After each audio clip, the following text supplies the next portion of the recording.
உங்கள் வீட்டுக்கு செங்கல் மணல் வச்சு செப்டிக் டேங்க் கட்டுறீங்க அப்படின்னா ஒரு 20-30 வருஷம் கழிச்சு வீட்டை ஏதாவது ஆல்ட்ரேஷன் பண்ணுறீங்க இல்லை எக்ஸ்பான்ஷன் பண்ணுறீங்க அப்படின்னா அந்த டேங்கை நீங்கள் இடிச்சு தான் ஆகணும். ஆனால் நம்ம பயணியர் பயோ டேங்கை ஒரு 30-40 வருஷம் கழிச்சு கூட எடுத்து ரீஃபிக்ஸ் பண்ணிக்க முடியுங்க. மார்க்கெட்டில் கிடைக்கிற எந்த பயோ டேங்க் வாங்கினீங்கனாலும் சரி எடுக்கும் போதே உடஞ்சிருங்க. அது மட்டும் இல்லாமல் பக்கத்தில் ஏதாவது மரங்கள் இருந்துச்சு அப்படின்னா அதனோட வேர்கள் இந்த டேங்கை கண்டிப்பாக தொலையிட்டுருங்க. அப்போ என்ன ஆகும், உள்ளே இருக்கிற மனித கழிவுகள் வெளியே வரும்போது போரோ கிணறோ பக்கத்தில் இருந்துச்சு அப்படின்னா அதோடு தான் அந்த தண்ணி கலக்கும் இல்லைங்களா. ஆனால் நம்ம பயணியர் பயோ டேங்க் ரிச்டட் எஃப்ஆர்பி அப்படிங்கிற மெட்டீரியல் செஞ்சுருக்கிறதுனால இரும்பை விட இந்த டேங்க் உங்களுக்கு 5 மடங்கு உறுதியாக இருக்குங்க. வேர்கள் டச் ஆச்சுன்னா கூட அது ஆப்போசிட் டைரக்ஷனாக தள்ளி விடுமோ ஒழிய இந்த டேங்குக்குள்ளே வேர்கள் இறங்காது. அந்த அளவுக்கு குவாலிட்டியாக தான் நம்ம இந்த டேங்க் உங்களுக்கு செஞ்சு கொடுக்குறோம். இன்றைக்கி நாம் வந்திருக்கக்கூடிய ஊர் ஈரோடு மாவட்டத்தில் இருக்கிற பவானிங்க. இந்த கஸ்டமர் இந்த இடத்துல புதுசாக ஒரு வீடு ஒன்று கட்டிட்டுருக்காங்க. அதுக்கு தான் நம்ம பயணியர் பயோ டேங்க் 1200 லிட்டர் ஃபிக்ஸ் பண்ணி கொடுக்கலான்னு வந்திருக்கோம்.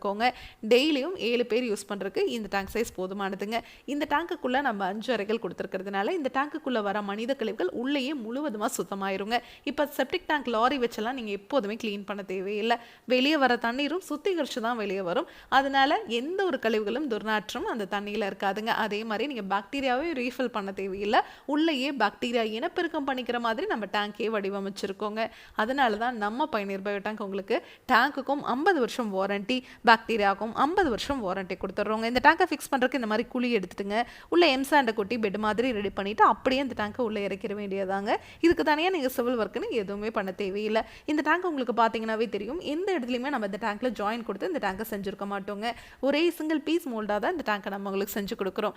அதனால் இந்த டேங்க் லீக்கேஜ் ஆகிறதோ துரு பிடிக்கிறதோ இதுலேருந்து தண்ணீர் ஓவர்ஃப்ளை வெளியே வரதோ இல்லை எவ்வளோ மழை பெஞ்சாலும் சரிங்க வெளியே இருக்கிற தண்ணி ஒரு ட்ராப் கூட இந்த டேங்குக்குள்ளே வராதுங்க. நம்ம சைட் இன்ஜினியர் உங்களுக்கு அலைன்மெண்ட் எல்லாம் பார்த்து பாத்ரூமோட வாட்டம் எப்படி இருக்கு, ட்ரைனேஜ் இருந்ததுன்னா அதனோட டெப்த் எப்படி இருக்கு எல்லாமே செக் பண்ணிட்டு 50 வருஷத்துக்கு எந்த ஒரு ரீவோக்கும் இல்லாத மாதிரி பர்ஃபெக்டாக டேங்கை ஃபிக்ஸ் பண்ணி கொடுத்துருவாங்க. இதை பற்றி உங்களுக்கு இன்னும் டீட்டெயிலாக தெரிஞ்சுக்கணும்னா பயணியர் பயோ செப்டிக் டேங்க் அப்படிங்கிற யூடியூப் சேனலுக்கு போய் நம்ம இன்ஸ்டால் பண்ணியிருக்க எல்லா வீடியோஸுமே நீங்கள் பார்க்கலாம். உங்கள் ஃப்ரெண்ட்ஸ் நெய்பர்ஸ்னு எல்லாத்துக்கும் இந்த வீடியோ மட்டும் மறக்காமல் ஷேர் பண்ணிடுங்க. Thank you friends.